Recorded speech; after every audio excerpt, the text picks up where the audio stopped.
మీ business గురించి మా ఛానల్లో ప్రమోట్ చేయించుకోవాలనుకుంటున్నారా? Contact us 8247743841. If you want to promote your shop business in a channel, you can call me to above number. Bhanumathi Ramakrishna. ఒకప్పటి తరంలో ఈ పేరు తెలియని వారు ఎవరు ఉండరు. అత్తగారి పాత్రలకు పెట్టింది పేరు భానుమతి. ఆరనర తెలుగింటి అత్తగారి పాత్రలలో దాదాపు అర్ధ శతాబ్దం పాటు భానుమతి అనే పేరు మారుమోగిపోయింది. ఎన్నో అద్భుతమైన చిత్రాలలో తన సహజ నటన ప్రావీణ్యం కనబర్చి సినీ వినీలాకాశంలో చెరగని పేరును సంపాదించుకున్నారు భానుమతి. అందుకేనేమో ఇప్పటికీ సినీ కళమ్మ తల్లి ఆమె పేరు తలుస్తూనే ఉంటుంది. ఎల్లలు లేని ప్రతిభకు డాక్టర్ భానుమతి రామకృష్ణ నిదర్శనం. ఆ రోజుల్లో తెలుగు చిత్ర పరిశ్రమలో ఈ పేరు ధైర్యానికి పర్యాయపదం. అసలు ఆ పేరులోనే గాంభీర్యం ఉంది. అది ఆవిడి ప్రతి కదలికలో చేసే ప్రతి పనిలో సుస్పష్టంగా కనిపించేది. భానుమతి నటి మాత్రమే కాదు, రచయిత్రి, గాయని, సంగీత దర్శకురాలు, నిర్మాత, స్టూడియో అధినేత, ఇలా ప్రతి శాఖలోనూ తన ప్రజ్ఞను చాటుకున్న అరుదైన వ్యక్తి. పలు విధాలుగా ఇలా తన ప్రతిభ పాటవాలు ప్రదర్శించిన నటి భారతీయ చలనచిత్ర పరిశ్రమలోనే వేరొకరు కనిపించరు. అహంభావాన్ని కూడా అందంగా ప్రదర్శించగలిగిన నేర్పు భానుమతి మాత్రమే సొంతం. ఇందుకు ఆవిడ బహుముఖ ప్రజ్ఞ కంచు కవచంలో నిలిచి ప్రతిభకు మరిన్ని మెరుగులు దిద్దింది. ఇన్ని శాఖల్లో ప్రావీణ్యం సంపాదించుకున్న తన గౌరవానికి ఏమాత్రం భంగం వాటిల్లకుండా క్రమశిక్షణతో మెరిగిన అరుదైన వ్యక్తిత్వం ఆవిడది. తన ప్రతిభను దక్షిణ దేశపు సరిహద్దులు దాటించి ఉత్తర ప్రాంతంలోనూ అభినందనలు అందుకున్నారు. 1924 సెప్టెంబర్ 7న సామాన్య మధ్యతరగతి కుటుంబంలో పుట్టి పెరిగిన భానుమతి 14 ఏళ్ల వయసులో తొలి చిత్రం వర విక్రయంలో నటించారు. 20 ఏళ్ల వయసులో రామకృష్ణను ప్రేమించి పెళ్లి చేసుకున్నారు. 21వ ఏట నిర్మాతగా మారారు. 25 ఏళ్లకు తన ఏకైక కుమారుడు బర్నీ పేరు మీద స్టూడియో నిర్మించారు. 28 ఏళ్లకు దర్శకురాలుగా మారారు. అయితే ఇవేమీ ఆవిడ కోరుకున్నవి కావు. సాదాసీదా మధ్యతరగతి ఇల్లాలిగా పిల్లా పాపాలతో సంసారం సాగించాలనేది భానుమతి కోరికగా ఉండేది. తను ఒకటి తెలిస్తే దైవం వేరే రకంగా ఆమె జీవితాన్ని మలిచాడు. అయితే తను ఎంత బిజీగా ఉన్నా కోరుకున్న గృహిణి జీవితాన్ని సంతోషంగా గడిపారు. ఇక భానుమతి జీవితాన్ని మలుపు తిప్పిన చిత్రం కృష్ణప్రేమ. ఆ చిత్రానికి అసిస్టెంట్ డైరెక్టర్గా పనిచేస్తున్న పాలువాయి రామకృష్ణతో ఏర్పడిన పరిచయం ప్రేమగా మారి వారి పెళ్లికి దారితీసింది. ఇంట్లో ఎవరికీ చెప్పకుండా 1943 ఆగస్టు 8న మద్రాసు చైనా బజార్లో ఉన్న బైరాగి మఠ దేవాలయంలో వీరిద్దరి పెళ్లి జరిగింది. పెళ్లి తర్వాత కొంతకాలం నటనకు దూరంగా ఉన్న భర్త ప్రోత్సాహంతో తిరిగి స్వర్గసీమ చిత్రం నుంచి నటించడం ప్రారంభించారు. వీరి ఏకైక తనయుడు భరణి పేరు మీద చిత్ర నిర్మాణ సంస్థను, స్టూడియోను ఏర్పాటు చేసి ఎన్నో వైవిధ్యమైన చిత్రాలను నిర్మించారు భానుమతి. ఆమె ఆ తరంలో అగ్ర హీరోలుగా ఉన్న ఎన్టీఆర్, ఏఎన్ఆర్ చిత్రాల్లో హీరోలుగా నటించారు. ఈ సంస్థలో ఏఎన్ఆర్ పర్మనెంట్ హీరో కాగా చండీరాణి, చింతామణి, వివాహబంధం, అమ్మాయి పెళ్లి చిత్రాల్లో ఎన్టీఆర్ నటించారు. భానుమతి నటించిన చివరి చిత్రం 1998లో వచ్చిన పెళ్లి కానుక. ఇక తన నటనతో ఎదుట ఉన్న నటీనటులను డామినేట్ చేసేవారు భానుమతి. తన వ్యక్తిత్వానికి తగ్గట్లుగానే పాత్ర ఉంటేనే ఆమె నటించడానికి అంగీకరించేవారు.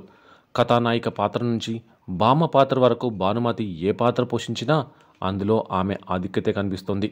అరుదైన గౌరవాలు, తన ప్రతిభకు తగినన్ని పురస్కారాలు పొంది తెలుగు సినిమాకు బహుమతిగా మిగిలిన భానుమతి 2005 డిసెంబర్ 25న కన్నుమూశారు.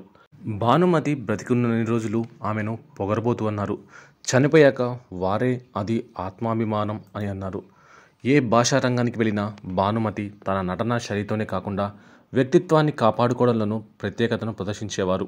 ఓ తమిళ దర్శకుడు నటీమణుల విషయంలో చాలా చులకన భావాన్ని చూపేవాడు.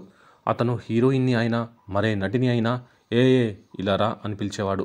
ఒకసారి భానుమతి నటించిన చిత్రాన్ని డైరెక్ట్ చేస్తూ మొదటి రోజు షూటింగ్లో పాల్గొన్న భానుమతితో అలవాటు ప్రకారంగా ఏ డైలాగ్ చూసుకున్నావా అని అడిగాడు. భానుమతి గారు వెంటనే ఏమిట్రా డైలాగ్ చూసుకునేది అని గట్టిగా అనేసరికి ఆ దర్శకుడితో సహా సెట్లో ఉన్న వారందరూ షాక్ అయ్యారు. అంతే, ఆ తర్వాత ఆ దర్శకుడు మళ్ళీ ఎప్పుడు మహిళల పట్ల అలా దురుసుగా మాట్లాడిన దాఖలాలు లేవు. భానుమతికి స్వాతిశయం ఎక్కువని, ఇతరుల ప్రతిభను ఆమె ప్రశంసించడం చాలా అరుదని అనుకుంటారు. కానీ అది నిజం కాదు. ఆమె కాంచనమాల, పుష్పవల్లిగాల నటనను విశేషంగా అభిమానించేవారు. ఏవిఎం వారు నిర్మించిన అన్నయ్య చిత్రంలో షావుకారి జానకితో డి అంటే డి అన్నదగ్గ పాత్రలో ఇద్దరు పోటీపడి నటించారు. భానుమతి నిర్మించిన బాటసారి చిత్రంలో షావుకారి జానకి కథానాయకుడి భార్యగా నటించారు. ఆ చిత్రంలో షావుకారి జానకి గురించి చెప్తూ, మా సంస్థలో జానకి గారు నటించడం అదే ప్రథమం. తాను ధరించే పాత్ర ఎటువంటిదైనా ఆ పాత్రకు జీవం పోసి గొప్పగా మెప్పించగల వర్స్టైల్ ఆర్టిస్ట్గా నేనెప్పుడు జానకి గారిని అభిమానిస్తాను.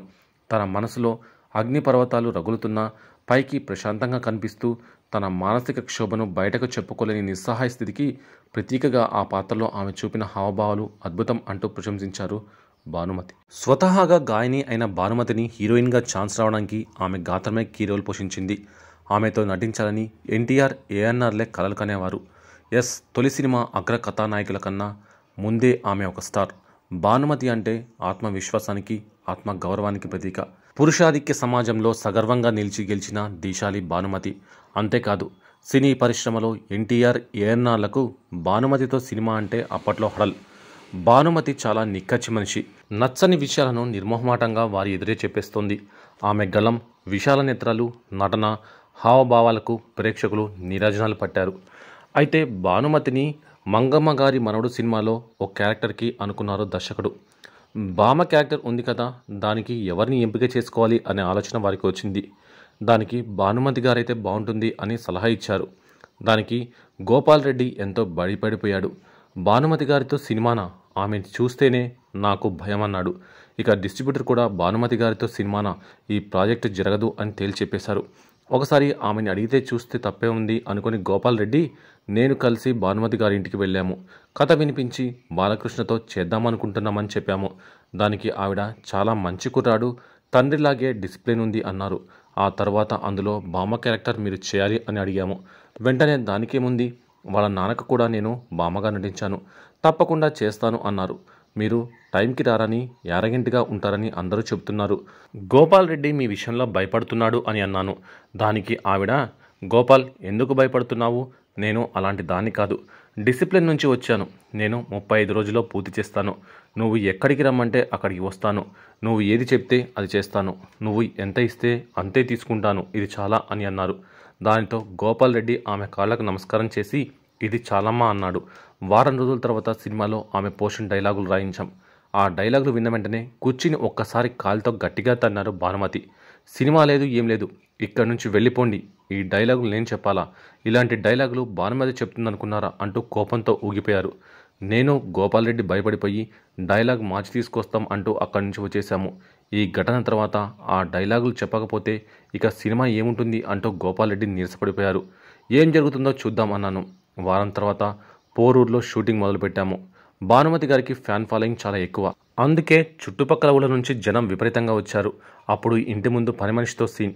అయితే భానుమతి గారిలో ఉన్న మైనస్ ఏంటంటే మొదటి రోజు షూటింగ్లో చాలా టెన్షన్ పడతారు. అదే మాకు ప్లస్ అయింది. ఆ టెన్షన్లోనే డైలాగ్ చెప్పేశారు. ఓరి నీ భయం కూలిపోను, వెనకడికి నీలాంటి భయంగల బల్లి బట్టలిప్పేసి నీళ్ళోసుకుంటూ బావగారు వచ్చారని లేచి నిలబడిందట అనే డైలాగ్ చెప్పారు. షాట్ ఓకే అయింది. అక్కడికి వచ్చిన జనం ఆ డైలాగ్ విని చప్పట్లు కొట్టారు, విజిల్ వేశారు. కానీ భానుమతి గారికి విషయం అర్థం కాక, ఎందుకు ఈ డైలాగ్కి అందరూ చప్పట్లు కొడుతున్నారు అని అడిగారు. మీరు ఇంతకుముందు డైలాగ్స్ చెప్పరని అన్నారు కదా, అందులో డైలాగే ఇది అని చెప్పాను. దానికి ఆమె ఆశ్చర్యపోయి, ఒక్క డైలాగ్కి ఇంత రెస్పాన్స్ వచ్చిందంటే సినిమా మొత్తం ఇంతకుముందు రాసిన డైలాగ్స్ చెప్తే ఎంత రెస్పాన్స్ వస్తుంది అని ఆమెను రిక్వెస్ట్ చేస్తూ అన్నాను. దానికి ఆమె పాజిటివ్గా స్పందిస్తూ, ఓకే నువ్వు చెప్పినట్టే చేస్తాను అని అవే డైలాగులు చెప్పి సినిమా పూర్తి చేశారు.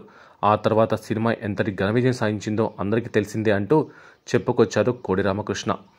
ఏది ఏమైనా భానుమతి గారు కొన్ని దశాబ్దాల పాటు సినిమా ఇండస్ట్రీలో ఓ వెలుగు వెలిగారు.